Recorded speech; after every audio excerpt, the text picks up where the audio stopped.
మన ప్రభువైన యేసుక్రీస్తు పరిశుద్ధ నామములో ఈ పాడ్కాస్ట్ ద్వారా వాక్యం ఉంటున్న ప్రతి వారికి నా హృదయపూర్వకమైనటువంటి వందనాలు. దేవుడు మిమ్మను దీవించునుగాక. మార్కు సువార్త 8వ అధ్యాయము 21వ వచనం.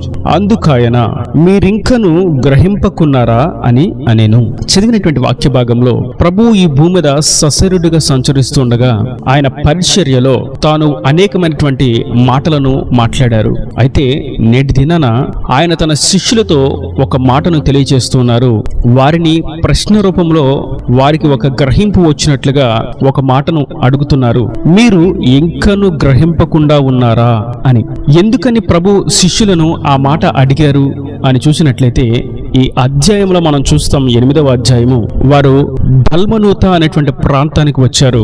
ఆ ప్రాంతానికి వారు వచ్చినప్పుడు వారి దగ్గర తినడానికి ఒక్క రొట్టె మాత్రమే ఉన్నది.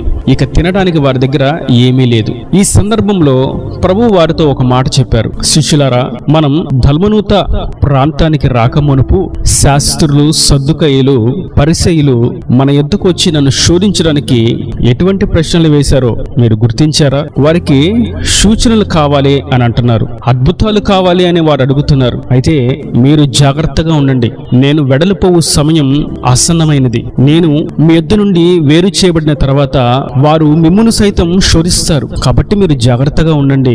శాస్త్రులు, పరిసయ్యులు, సద్దుకయ్యులు అనేటువంటి పులిసిన పిండిని గూర్చి, హేరోదియా అనేటువంటి పులిసిన పిండిని గూర్చి జాగ్రత్తగా ఉండండి అని శిష్యులతో అన్నారు.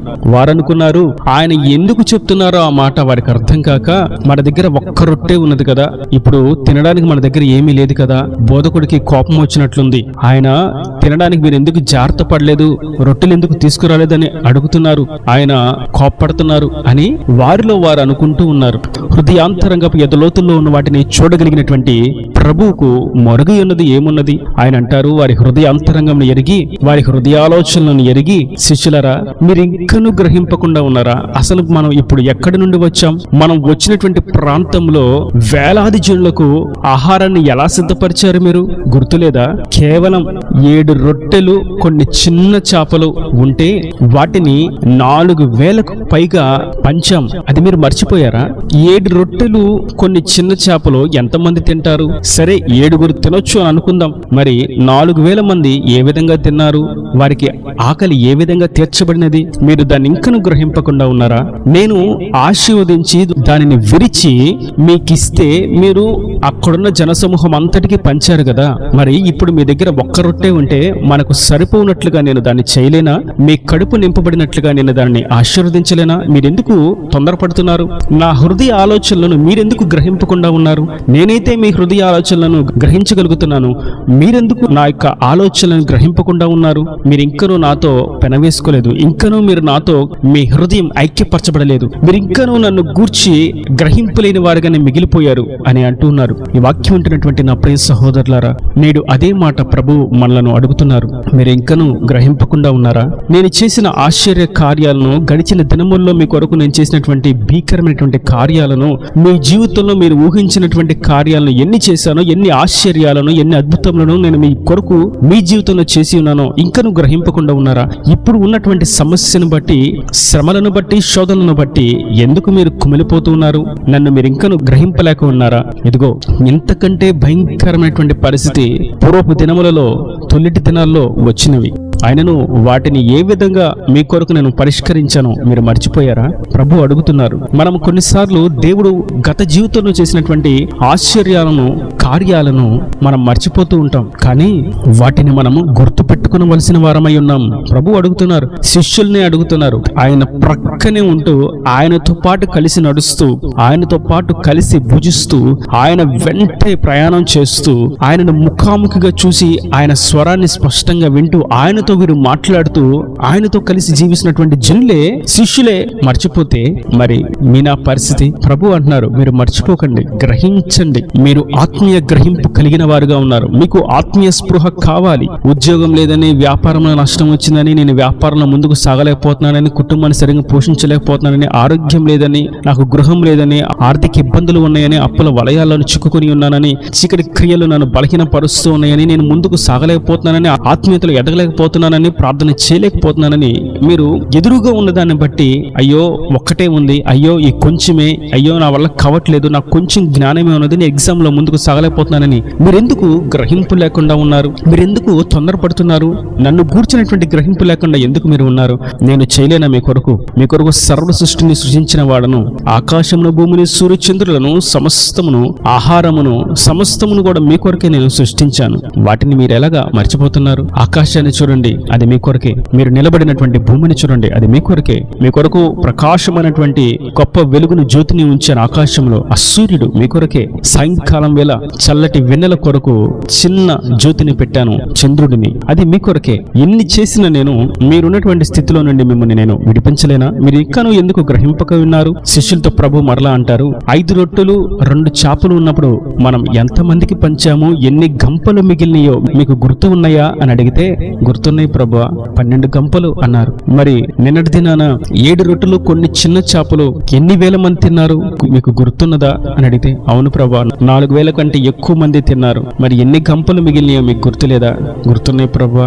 అన్నిటికీ సమాధానం ఉంది శిష్యుల దగ్గర, కానీ గ్రహింపు లేక ఉన్నారు. మన దగ్గర కూడా ప్రభు చేస్తాడంటే అవును చేస్తాడు అన్న సమాధానం మన దగ్గర ఉంటుంది, కానీ ఆ ఆత్మీయ గ్రహింపు, ఆత్మీయ స్పృహ అనేది ఆ సమయంలో పనిచేయదు. సాతానుగాడు బలహీనపరుస్తూ ఉంటాడు. ఆయన చేసిన ఆశ్చర్య కార్యాలను మర్చిపోనట్లుగా చేస్తూ ఉంటాడు. ఇజ్రాయేలీల జీవితంలో కూడా ఇదే జరిగింది. వారి కొరకు బండ నుండి నీళ్లు తెప్పించిన, ఆకాశంలో నుండి మన్నాను కురిపించిన, తూర్పు గాలి చేత పూరేలను పంపించిన, వారికి పగలు ఎండ దెబ్బైనను రాత్రి వెన్నెల దెబ్బైనను తగలకుండా, వారికి పగలు మేఘస్తంభంగాను రాత్రి అగ్ని స్తంభముగాను ఉండి క్షేమముగా వారి చెప్పులు వారిని తెగిపోకుండా, పాతికిలిపోకుండా, వస్త్రాలు చిరిగిపోకుండా, దుమ్ము ధూళికి పాడైపోకుండా వారు సమాధానంగా, నిమ్మలంగా, ప్రశాంతంగా వారు ప్రయాణం చేయనట్లుగా దేవుడు వారికి క్షేమాన్ని కలుగు చేసిన, ఆయన రెక్కని నీడలో భద్రపరిచిన, ఆయన కౌగిలిలో క్షేమాన్ని కలుగు చేసిన, ఆయన భుజముల మీద పక్షిరాజు వల్ల తీసుకుని వెళ్ళిన వారికి ఇంకను గ్రహింపలేక ఉన్నారు. ఆయన చేసిన ఆశ్చర్య కార్యములన్నిటినీ మర్చిపోయి ఆయనను శోధించారు.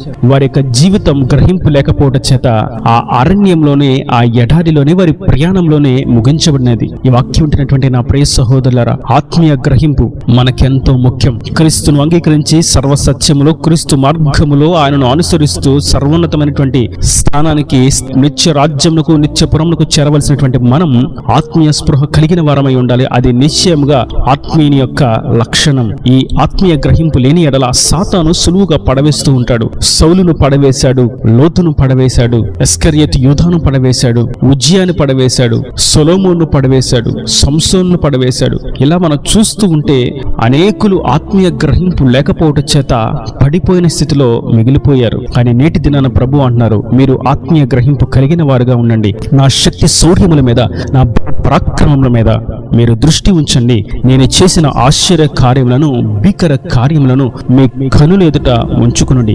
అప్పుడు మీకు ఈ స్థితిలో, ఈ సన్నివేశంలో, ఈ వ్యతిరేకమైనటువంటి స్థితిగతిలో ధైర్యం కలుగుతుంది. నా కార్యములను మీరు గ్రహించగలుగుతారు.